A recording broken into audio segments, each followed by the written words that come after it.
This is how I get 18 inches in like 2.5 seconds. So first I just take my hair at the top and I section it off. I don't have the thickest hair, so to make sure that I can seal the clip-ins, I leave most of my hair down and just take a little bit up from the top. Okay, here is my clip-in piece. I love this because this is a kind of a U-shaped clip-on, so it's one piece because like I'm not trying to be clipping in separate pieces. I'm not that gifted in hair. Our comb pieces right here, so there's 4 of them.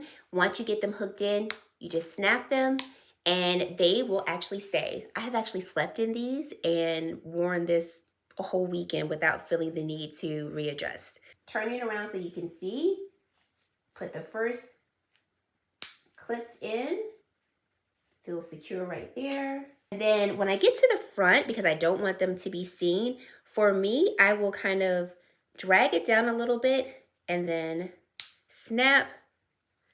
Take this piece, do the same, kind of get it in right here. Take down my hair, okay? We start brushing things together. The color that I have is 1B, and as you can see, it's a really, really great match. This is real hair, so I can curl it, I can wash it. And yeah, this is how I get longer hair in like 2.5 seconds.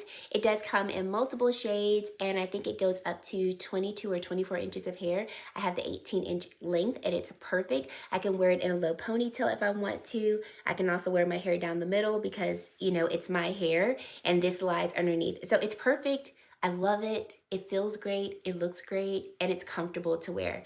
Definitely check out my link in my bio if you want a little extra length with not a whole bunch of extra time or money.